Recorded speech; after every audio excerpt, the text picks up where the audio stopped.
Magandang umaga, Malacañang Press Corps, and welcome sa ating press briefing ngayon, June 5. In yesterday's sectoral meeting with President Ferdinand R. Marcos Jr., the Comprehensive and Intensive Action Plan to Combat Online Sexual Abuse and Exploitation of Children, or OSAIC, and Child Sexual Abuse and Exploitation Materials, or CSAM, was presented.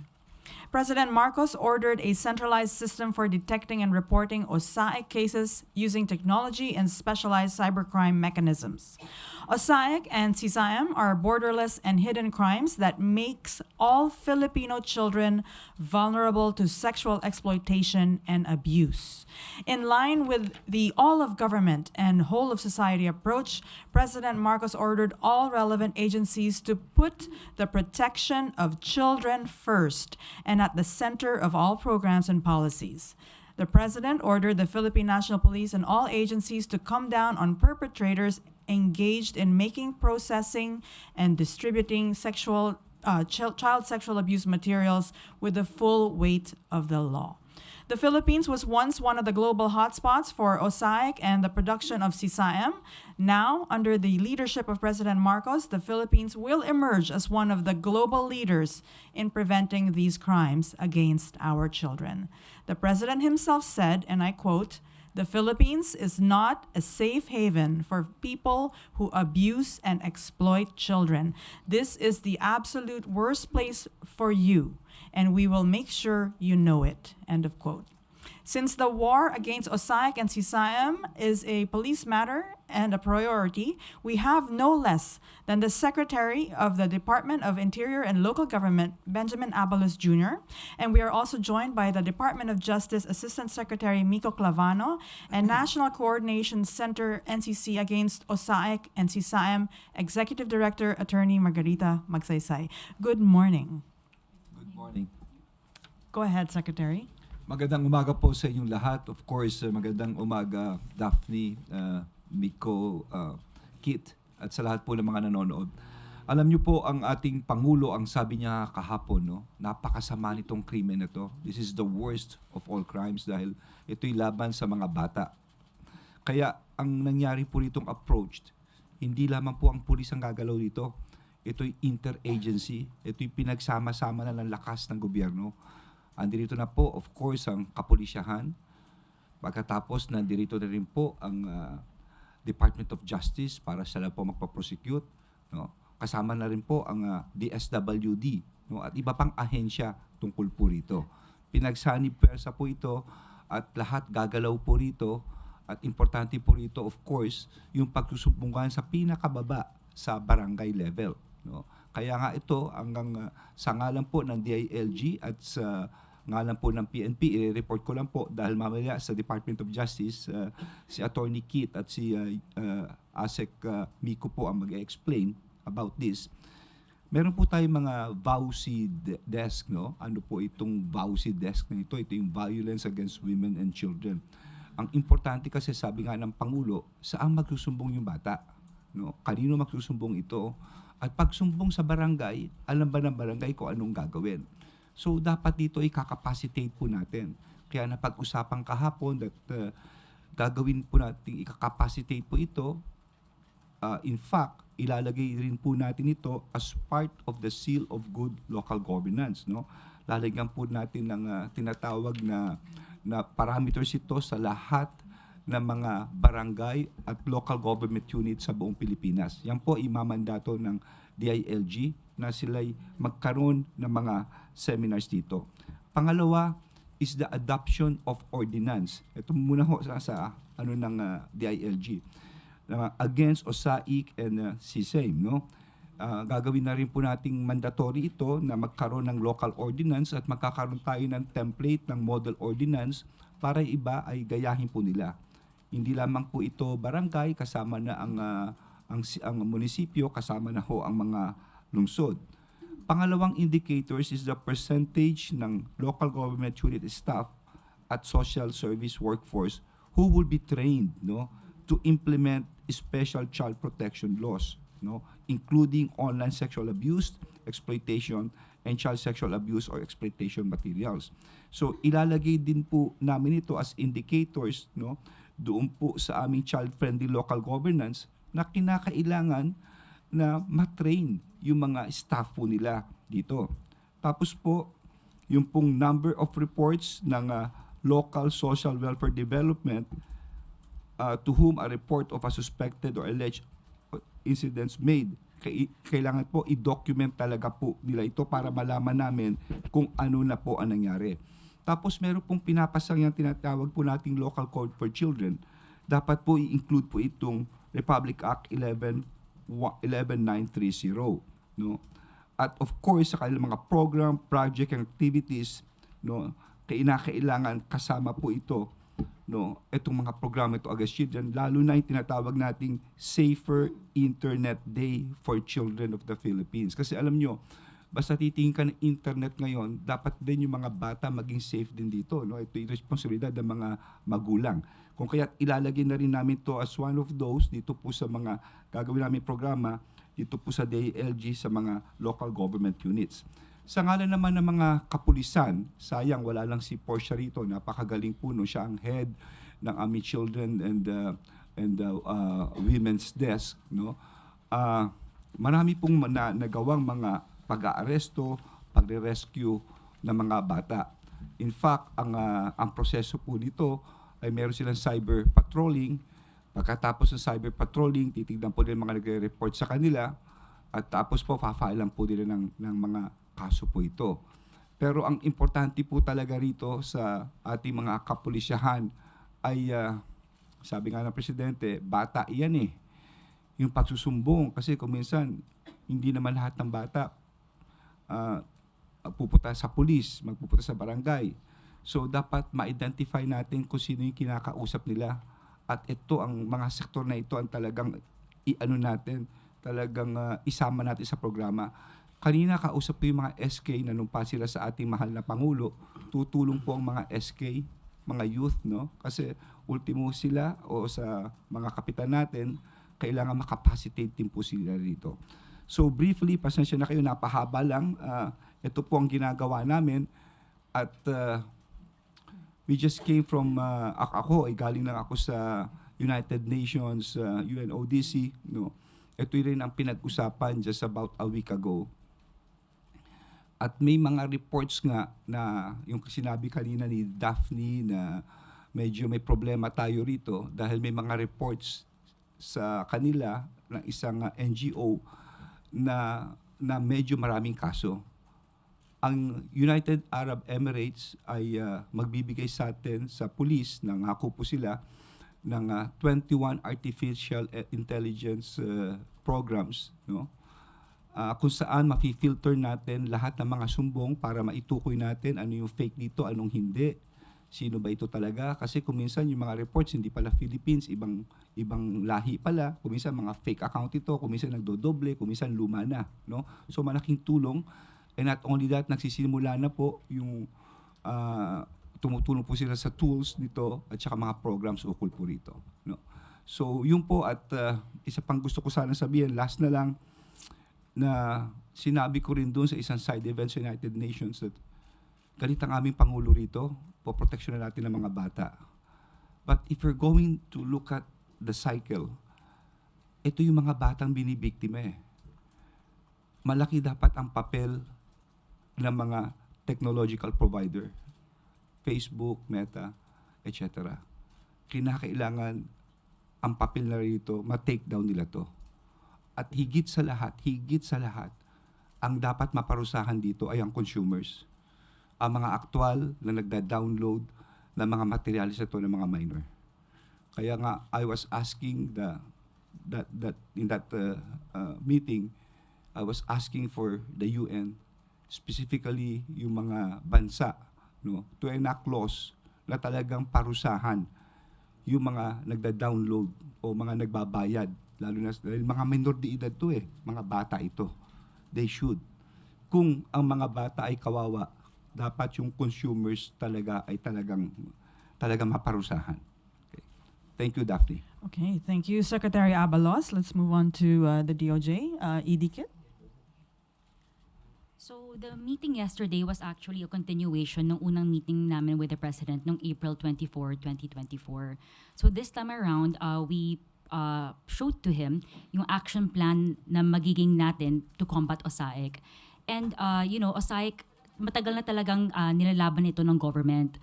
Kaya lang with the creation ngayon ng National Coordination Center against OSAIC and CSAIM, we were able to coordinate the efforts of the member agencies and really understand yung nuances and complexities ng OSAIC. Nagkaroon kami ng mga strategy meetings kasama ng mga NCC OSAIC CSAIM members at mga core group members at talaga inintindi namin ano talaga kailangan una nating i-prioritize para labanan ito. And we came up with 6 pillars, no po. The 6 pillars that we identified. So unang pillar or area of prioritization is improvement on our referral pathways and mechanisms. Pangalawa po ay we need to also improve on our capacity building. Pangatlo, we have to improve on our communications. Number 4, on our aftercare services. Number 5, on our private sector engagement, katulad ng sinasabi ni Secretary Abalos kanina po. At number 6, on data harmonization. So unang-una, with regards to the referral pathways and mechanisms, para po ito i-streamline ang process of OSAIC reporting para po we can nip this crime in the bud. Tapos naman po sa capacity building initiatives, it's to ensure that our law enforcement, our judicial personnel, at our duty bearers are equipped with the necessary skills, tools, and support when handling OSAIC operations and conducting investigations and pursuing more convictions. Sa effective communication channels naman po, it's to facilitate collaboration among stakeholders while comprehensive aftercare services support victims on their path to recovery. Engaging private sector naman fosters a collective responsibility towards combating OSAIC, and harmonizing data ensures informed decision-making within the criminal justice framework. So with this action plan, we strongly believe that eventually we will be able to protect, heal, and reintegrate the child into the mainstream of society. Ang strengthening the criminal justice system is actually embedded within all 6 pillars. So, if we are able to simultaneously implement all the interrelated 6 pillars, we will thereby also be strengthening our criminal justice system. Okay, thank you. Assistant Secretary Clavano. Hi, good morning to everyone. Daphne, Sec Benhur, Kit, good morning. Just to add to what Sec Benhur and Kit mentioned, klaro po yung naging direction ni Presidente, no? Ang sa kanya, protect the child and prosecute the perpetrators. Yun lang po yung dalawang emphasis niya dahil po yung 6 pillars na binanggit po ni Kit, yun po yung siguro whole action plan, no? Holistic, kagaya nung sinabi ni Ma'am Daphne sa kanyang opening spiel, whole of government approach is not enough. It has to be whole of nation, whole of society po, no? And just to emphasize on the points of the President yesterday, sa referral pathways, sabi ni Presidente, hindi magre-report ang bata or we cannot assume na magre-report ang bata dahil hindi naman nila alam kung mali na pala yung ginagawa sa kanya ng mga magulang niya, mga kamag-anak niya. At the same time, hindi rin sila magre-report dahil kilala nila yung mga perpetrators, no? So dito sa referral pathways, we have to make sure na yung mga barangay officials po natin, yung mga barangay leaders, community leaders, alam po nila kung saan magre-report at dapat malaman nila kung may mga ganitong nangyayari sa kanilang mismong mga barangay, mga area, no? Pangalawa, yung capacity building. Yung sinabi ni Presidente tungkol dito sa capacity building, marami po tayong duty bearers, no? Meron tayong mga barangay officials, meron tayong mga social workers, law enforcement agents, prosecutors, judges. Lahat po ito kailangan mag-align. Dahil pag meron tayong nakitang gap sa proseso natin, kumbaga magre-report ang isang barangay official pero hindi naman siya mabibigyan ng pansin ng ating mga judges or ng ating mga prosecutors, or meron silang hindi hindi sila familiar sa law sa pag-prosecute. Kailangan po talaga lahat ay may capacity building or malaman nila kung ano talaga ang magiging proseso. And in line with that, kailangan din po na yung mga experts ho natin sa WCPC, sa mga barangays, ay yung expertise tumaas. And yung turnover rate dapat bumaba. Dahil sa aming experience, kung after na matrain sila sa ganitong bagay, sa ganitong topic, bigla silang i-reassign sa ibang division. So that's one thing we also have to look at, which was emphasized also by the President.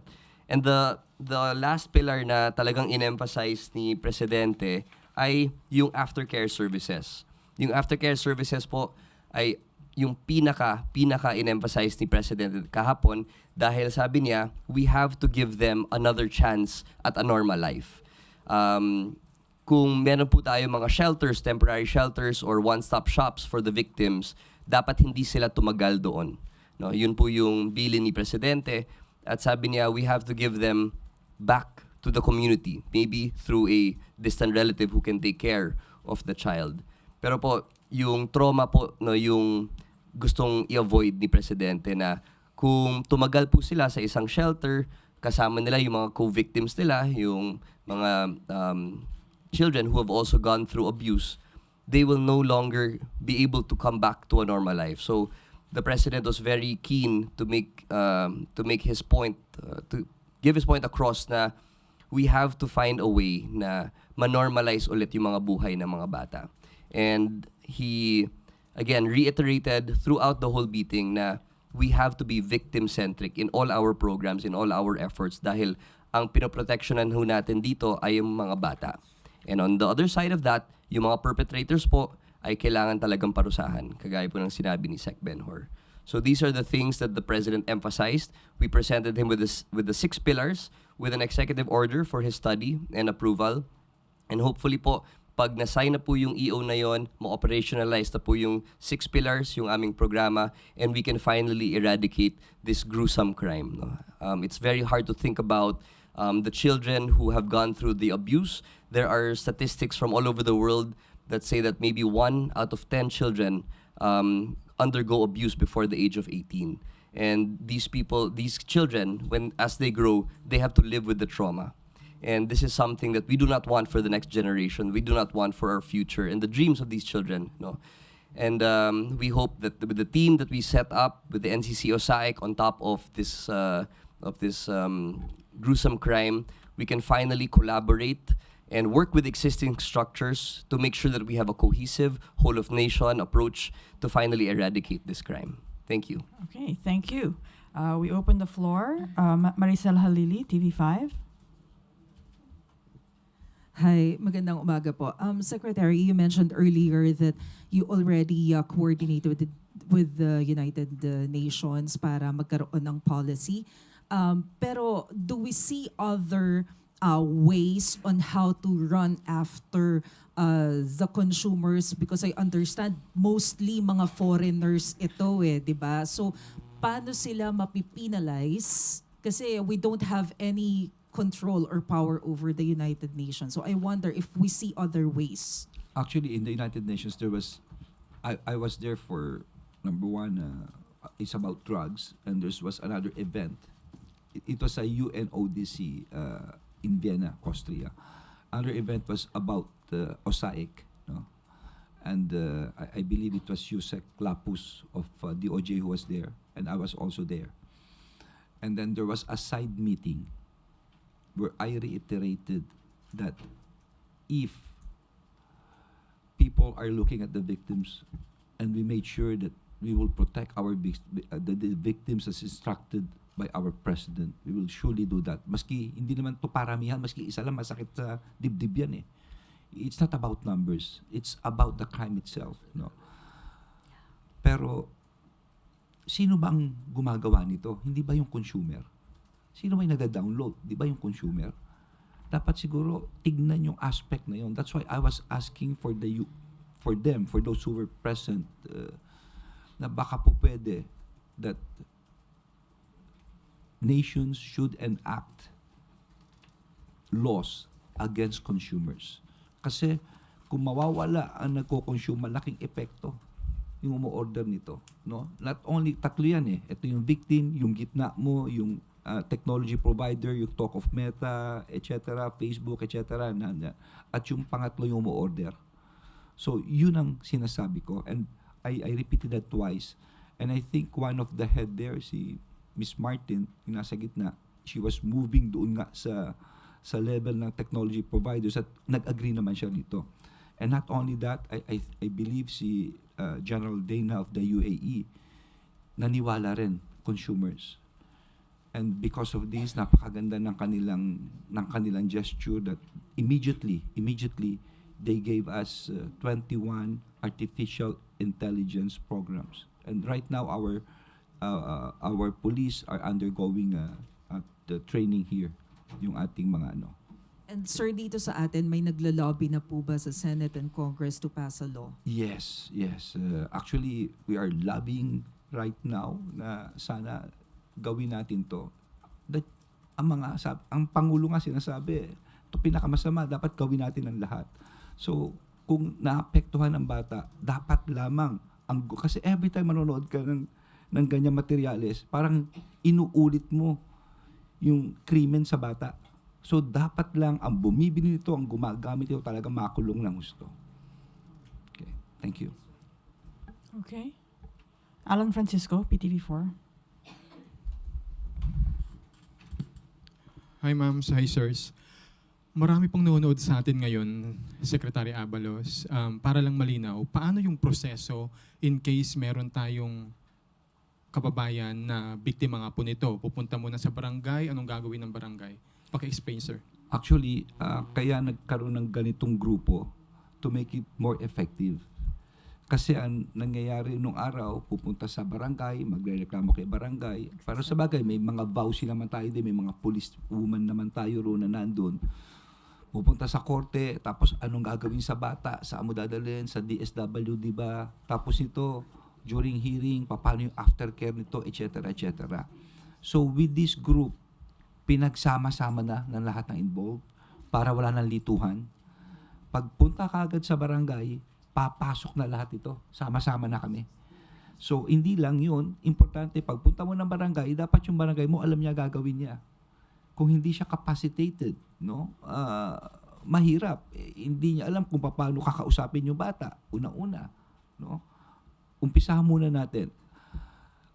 Number one, paano mo nalaman kung ang bata ay biktima? Dapat i-train mo rito yung mga teacher, daycare center. No? I-train mo yung mga barangay na, teka muna, bakit ito yung bilin na nga pala ng ating Pangulo, ito yung pinag-usapan namin kahapon kasi hindi raw magsusubong ang bata. So dapat tinitrain mo on the ground. At pangalawa, awareness sa publiko. Kasi kung minsan may mga batang tumatahimik, may mga sugat, hindi nagsasalita, lumalakpak. Pero alamin mo rin maigi, baka mamaya naman nagkamali ka, baka talaga may sakit lang yun, di ba? Kawawa naman yung maituro na gano'n. So, dapat matrain kung kanino dadalhin nung mga tiga-barangay ito. So, yun ang actually ginawa namin, pero mas ifo-focus namin ngayon through this group. Tuturuan, at hindi lamang yun, lalagyan namin ito ng gagawing mandatory na ito through the DILG. Ordinance, capacity training, on the ground, grassroots. Pangalawa, andyan naman ang vowsy desk ng mga pulis. Ganun din ang mangyayari. Pangatlo, pagdating po rito, ayan na, magte-take over na sila sa prosecution, no? To make sure sa fiscal, sa ganito. Pero yung sabi nga ng ating Pangulo, after all of these things, tetestigo yung bata, parang inuulit mo sa kanya inuulit mo yung experience So how do you protect the child? Sabi nga ng Pangulo kahapon, it is always for the best interest of the child. No, kung saan siya. Kasi kung ilalayo mo siya, para siya pa yung naging kaya dapat daw hangga't maaari, kung meron ka mag-anak to na background mo, ibigay mo ron o alagaan mo, anuhin ang gusto, or in the same community. So, yan po ang ginagawa po namin ngayon. Okay. You asked about... Mag-add daw Sorry. You asked about how we can tell if the child is being abused Yes, for ma'am. house. Yeah. So the government has had its approach. We have a law. We have the DOJ and the DILG. But in a household level, since we have people watching on TV, ang mga magulang pwedeng i-check ang mga telepono ng mga anak ninyo. Minor sila. It is your responsibility na alamin ano ang ginagawa ng anak ninyo online. Pag yung mga, tingnan nyo kung bakit suddenly may mga GCash or Paymaya sila. Alamin kung saan galing ang pera. So mga ganon, dapat it goes back also to parenting. Of course, the state is doing all we can, but as parents and guardians, responsibilidad din natin yan. One more thing, no? At ito'y wina-warning ko sa lahat ng mga barangay. Hindi na pwede mag-settle dito. Hindi pwede mag-settle. I'm warning you. Sa lahat ng mga nanonood ngayon. Mga bata ito, biktima. Ito krimen. Hindi ito siya sabihin mo camera na nakatutok na gano'n. Kasi may ganyan thinking eh. Sabihin ba camera lang yan? No. Kay camera, kay ano yan, ito'y krimen laban sa bata. Kaya kung sino man ang makikipag-settle dito, I will make sure makukulong din kayo. I will make sure of that. We will make sure of that. Yan ang proseso. Kaya yan ang utos sa amin ng ating mahal na Pangulo. Thank you. Can I add on to that? Go ahead. Yeah. So sa barangay, no, once the barangay kasi receives report, simple lang dapat ang ginagawa niya. Dapat ini-endorse na agad sa law enforcement authority. Ang nangyayari ngayon, sabi nga ni Sec, sinasettle na kasi sa level nila. Siguro it's to maintain family harmony or whatever, pero hindi yun pwede. It shouldn't be settled at their level. Why shouldn't it be settled at their level? Because hindi na nakakarating yung OSI complaint sa law enforcement agency. No, there's no justice that is brought to the child victim survivor, and the perpetrator could still be in the community, potentially victimizing other children. So very simple, no? They just have to take take mga sa logbook nila. They're not even supposed to interview or make any assessment of the child. Bibigay lang talaga sa law enforcement agency, and the law enforcement agency will take it on from there. Okay, Jinky Baticados, IBC.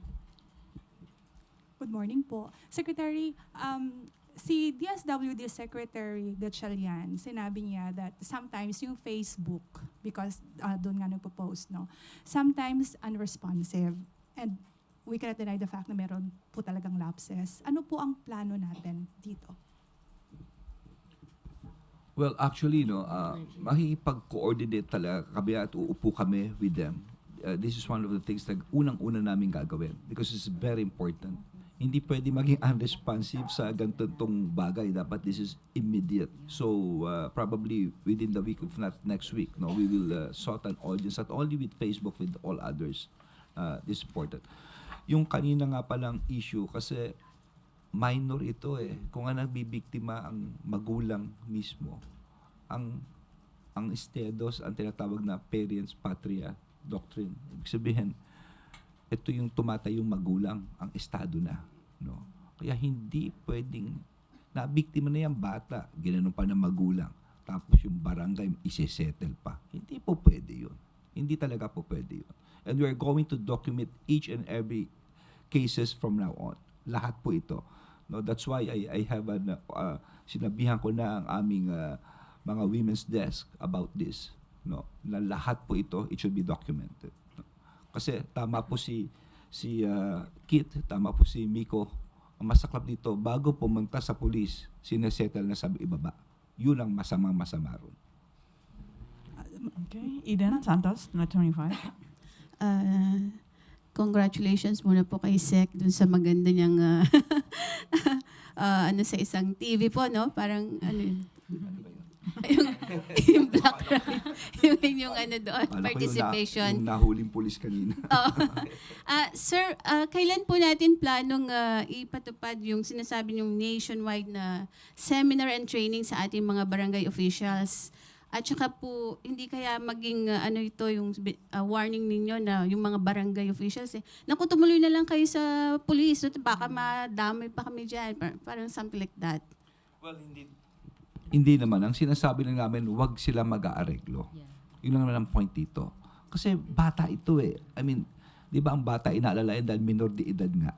Tapos let's say kalaban yung magulang, ganito. No, they should always think of the best interest of the child dito. Ganito yan kasi meron na kami existing ngayon, no? May ginagawa ang DOJ, may ginagawa ang police. In fact, meron na kaming telephone number. Antayin nyo na lang, i-announce yung magandang naisip ng ating Pangulo na pangalan po rito, no? Unified ito, merong telephone number, etc. But while we are waiting for that, meron namang pansamantalang ginagamit na telephone number ang kapulisan na gamitin nyo rin muna. At gagalaw kami maski wala na po ito, no? Yung capacity building sisimulan na po. Makikipag-meet ako sa Department of Justice, no? Yung mga tao ninyo pwedeng magbaba. At yung ginagawa ng kapulisan na seminar ngayon itutuloy pa rin to. At hindi lang yung gagawin na namin itong requirement na ito, mandatory requirement na ito sa LGUs doon sa child-friendly namin aspect. Yeah. Okay. Thank you. Ivan Mayrina, GMA 7. Secretary, while we are pushing to capacitate the barangays and the local governments, are we also contemplating on imposing sanctions perhaps for halimbawa barangay officials who may prove to be negligent na these things are happening under their noses? Or for example, yung mga social media platforms, if they turn out to be unresponsive or uncooperative dito sa ating campaign? Well, ang as much as possible, no. Actually, we have an ongoing capacity building, pero siguro this will be more focused on each and every one of them. But what is important here, Ivan, is that yung kakulangan, no, o kaya tinalikuran ang bata eh. Kasi wala nang pupuntahan yan eh, bata yan eh. Minor de edad yan eh. Tapos tatalikuran mo pa. Hindi po pwede yun. Talagang yan. Talaga may sanction kami dyan. Hindi pwedeng walang sanction yan. We'll see to it. May administrative cases kami file dyan. Pero what is important nga, dahil every barangay may mga VAUSI desk naman kami, kaya nga I will inform immediately yung police talagang to take note of all of these things. Okay.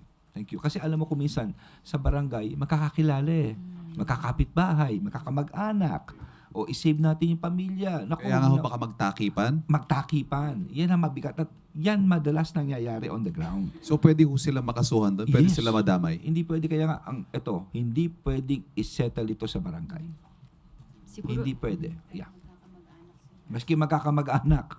Kaya nga doon nga nangyayari yung masaklap dito eh. Yeah, please. siguro to add on to that, I remember one reporter asked me, can you estimate how many OSAIC incidences are underreported? That's exactly it. Kapag hindi na dumadating sa law enforcement agency kasi sinasettle na sa barangay. Those are what we're saying na underreported cases of OSAIC. Sinasettle na sa barangay level. And you know what? Media has a big role here. Malaki ang papel nyo po rito for awareness, and we really need your help, no, to make people aware of what's happening on the ground. Magtulungan lang po tayo dito, and every time na may mga ganitong project, we will immediately inform you. Thank you. Okay. Chona Yu, People's Journal. Yan, quick follow-up, ma'am, kay yung underreported. Ilan po yung reported na cases ngayon dito sa Pilipinas? What is the trend? Is it alarming po? I think nasagot namin to last time yung sa, when we say reported kasi yung umabot na sa LEA, I think General Portia was able to say no kung ilang na-report sa kanilang mga cases. I can get back to you on that question kasi meron akong data about that. Okay. Alexis Romero, Philippine Star. Kay Secretary or kay Attorney Magsaysay, what specific liabilities sa batas yung kahaharapin ng mga barangay officials na nagpahintulot ng areglo or settlement ng mga kasong ganito?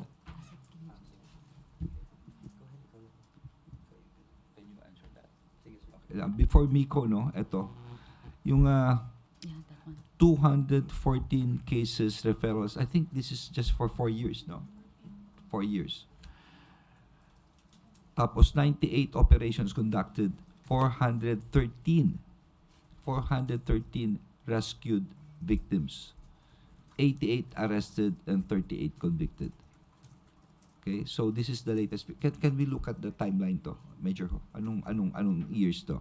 Ulitin ko, 214 case referrals from PICACC, 98 operations conducted, 413 rescued victims, 88 arrested, and so far 38 convicted. 2019 to 2024. Okay, this is 2019 to 2024. Miko, please.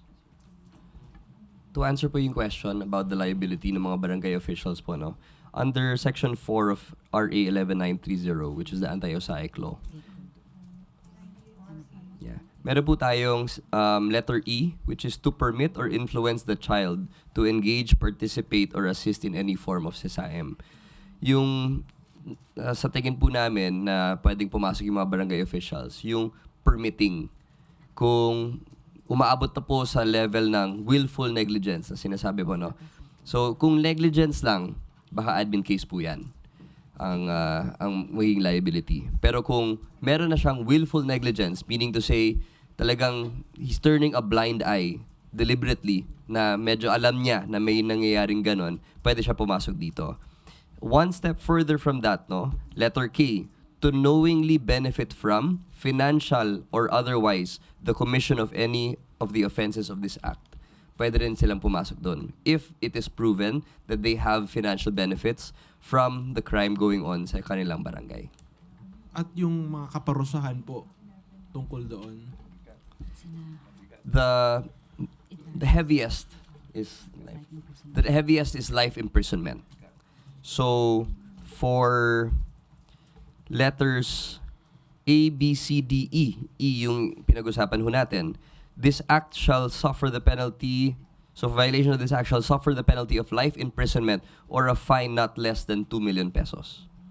Yun po yung penalty para sa prohibited acts po under RA 11930.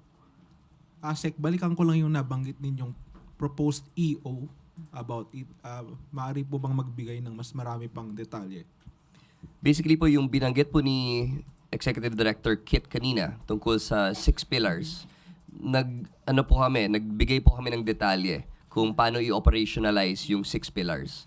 So yun po yung magiging content, no, nung EO na yung 6 pillars i-introduce po sa ating lahat, tapos magbibigay po ng mga detalye kung paano i-operationalize at i-strengthen po yung 6 pillars na yun.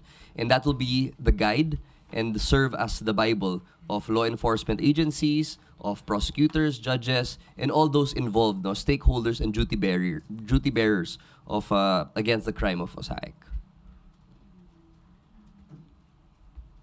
Okay. Pia Gutierrez. Oh, before we move on to other issues, let's finish.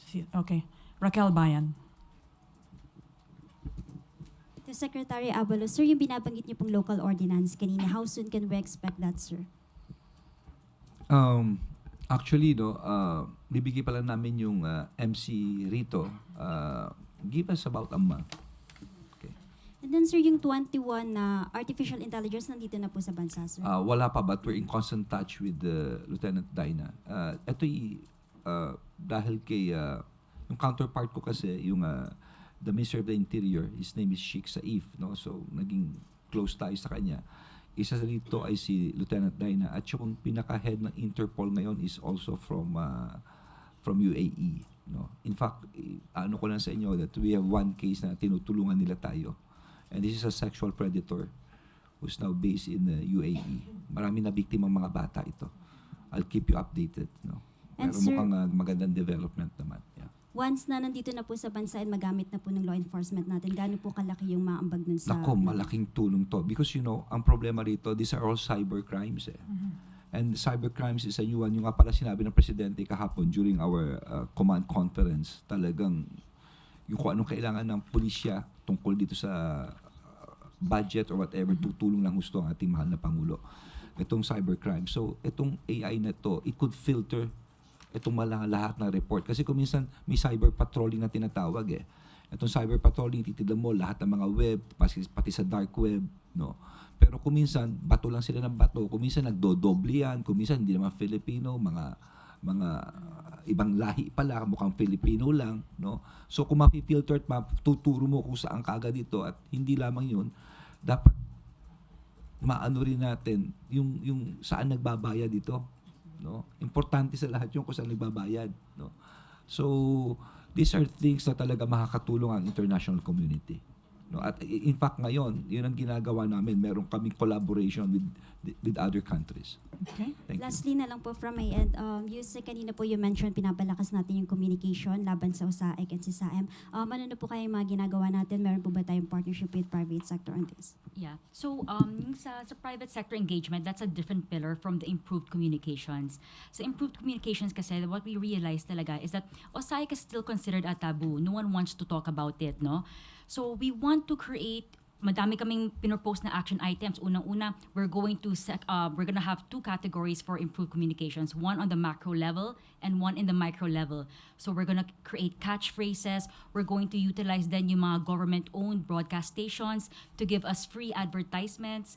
Laban po sa OSAIC. Tapos binanggit din siguro sa mga news, no? May lalabas doon na banner na what hotline or helpline you can call. So it's really just getting it out there. What is OSAIC? Because not many are still familiar with that. Sa private sector engagement naman, ay tulad ng nga sabi ni Asik Miko and ni Secretary Abalos, it's continuous engagement with private companies. We want to be able to access their portals para yung mga easy reporting, mga whitelisting of our emails so that we can easily take down mga SISAM online. So ganun po, no? So basically sa improved communications, what we really want to get across is that we don't want to be known anymore as a global hotspot for OSAIC. Sabi nga ni Ms. Daphne kanina, we will become a global leader in addressing OSAIC. So ayun po, that's what we're in constant communication. Yan, we have our spokesperson, si Asik Miko, also included sa TWG meetings namin was Asik Daphne to help us understand how can we improve our communications in getting this across. Mm-hmm. Just want to go back to the to put it into context. You were asking Jinky about what the international community is doing with this. I have been on this fight against OSAIC since 2018. I was associated with the UN agency as a goodwill ambassador, and this was my focus. So since then, other countries have also been preparing legislation. There are countries like the UK, they have an online safety bill. Australia was one of the leaders, and they helped the Philippines as early as 2018. The EU and the US, because we have to deal with the demand and the supply side. Now, to give you context, what the Philippines has done, our anti-OSAIC law, is actually very well cited and very respected. We are a leader in fighting OSAIC. And having the support of the president and prioritizing this is a major push against this fight. I remember the president in the last meeting when he said, if there is one thing that he can, kung isa lang ang magagawa niya, gusto niya ito to end this.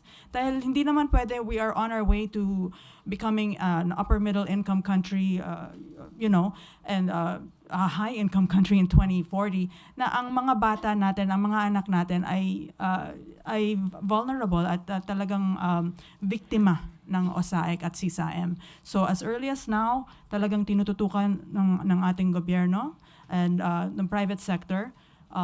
Yun. Any more questions before we go on? Other topic na? Okay? Okay, go ahead. Clavano. Asik Clavano, baka you have details on the raid sa Pogo sa Porac, Pampanga? I'll probably have to reserve my my briefing when I have more details dahil kaninang madaling araw lang nangyari yung Pogo raid na yon. But we can confirm that there was a Pogo raid up in Clark. Follow-up lang po kay Secretary. Sir, with the charges filed against Mayor Go for allowing illegal pogos to operate in Bamban, are we also going to look into the possible involvement or kung hindi naman negligence ng mga LGUs na may illegal pogos in their area to make them liable for allowing these illegal pogos to operate? Actually, ang nangyari nito, nagkita ko ng task force. And this task force found out na there was this cease and desist order coming from PAGCOR. However, hindi sinunod ng alkalde ito ni Mayor Go. Pinapayaan niyang ituloy po rin ang operasyon. No?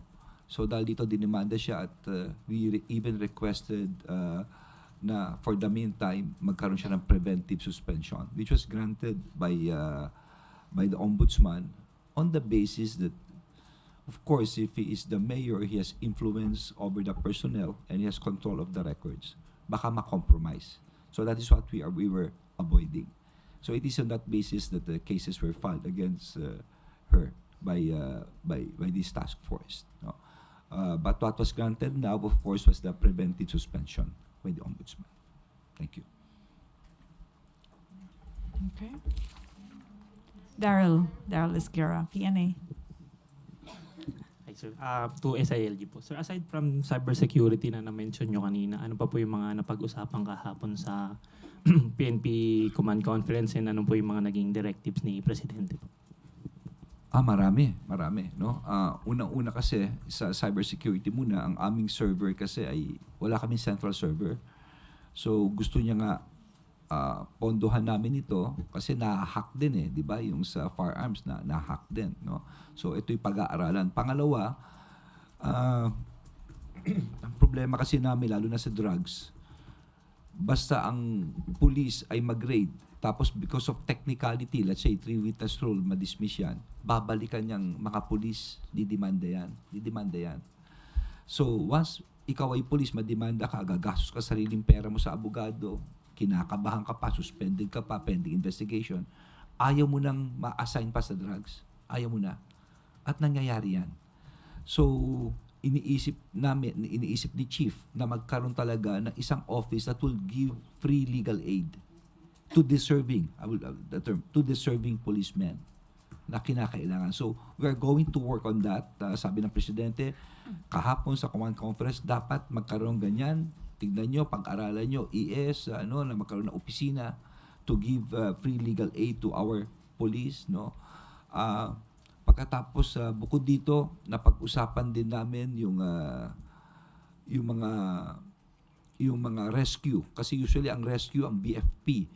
Pero sabi nila gano'n, kung may gulo, kung may mga dapat na i-rescue, you look at your equipments, no? Yung capacity building, dahil kung may mga bagyo, may mga kailangan ka namin. Pangatlo, napag-usapan about downsizing.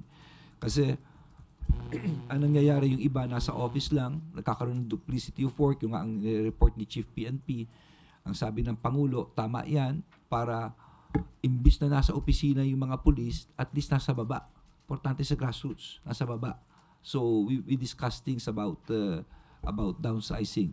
In short, talagang tinilig niya, no? Talagang tsinaga niya, inisa-isa niya ang mga problema sa police, no? But natutuwa ako sa sinabi niya that the police is really continually improving, no? Gumaganda ang performance. In fact, kanina nga umaga nag-report din ako, we presented 4 policemen who were involved in kidnapping of foreigners. 4 policemen. The highest is a major. Hinarang nila yung sasakyan dito sa Taft ng 2 motorsiklo.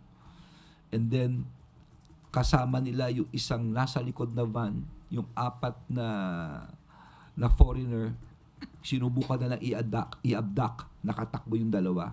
But in less than 24 hours, I think it's just 15 hours, na-solve kagad ang krimen. No? At lo and behold, mga police ang involved dito. No? At marami pang hinuhuli.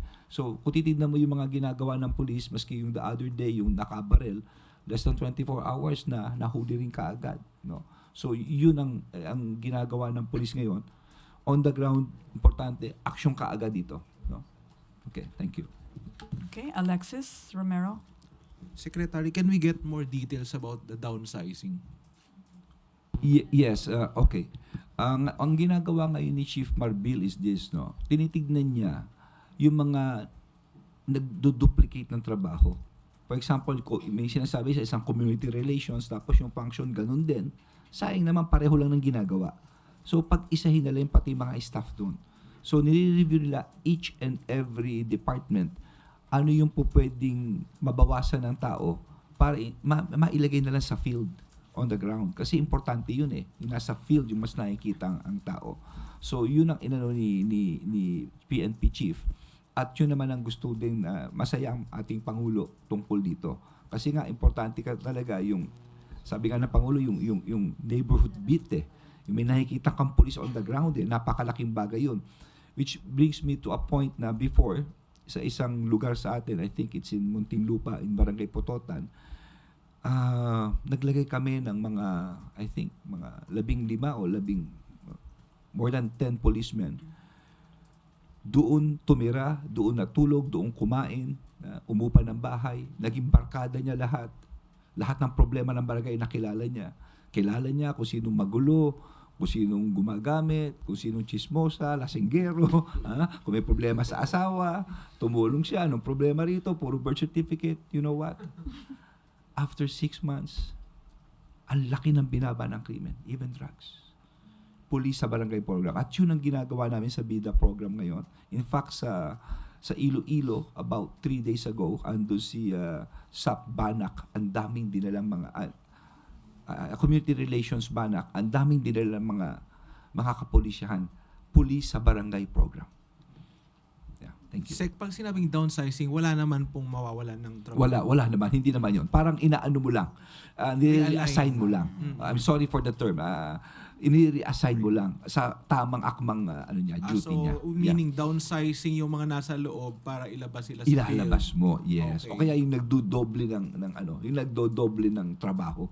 Pero Sayang definitely naman. there will be bodies that might be, scrapped or ma-abolish because of this effort. Well, ganito lang yan kung duplicity di ba? Kung duplicity naman, dapat lang. And I think the Chief PNP is on the right track. It must be re-examined. Everything should be re-examined. Okay. Thank you. Jean Mangaluz, Inquirer.net. I want to go back to ASAIC for a bit. Kids are usually at school. So what's the role? Was Vice President and Education Secretary Sara Duterte there in the meeting? What did she say? What's the DepEd's role in battling ASAIC? So we had strategy meetings. We conducted 2 strategy meetings to come up with this action plan. So we invited there in si DepEd. Si DepEd has this child protection policy but they are continuously upgrading it, especially now with the passage of the Anti-OSAIC and CSAIM Act. So ang pinaka naging namin is that they will strengthen their committee within the school that is supposed to be composed of the principal. Meron din dapat kasama doon ang isang leya, ang barangay, because as the president was saying, schools are actually one of the ones who are able to see the demeanor of the child. Kung nag-iba yung behavior ng child sa school, biglang naging tahimik, usually very active, naging tahimik siya. So dapat even the teachers should be parang capacitated enough to understand or to have telltale signs na looks like something's going on at home.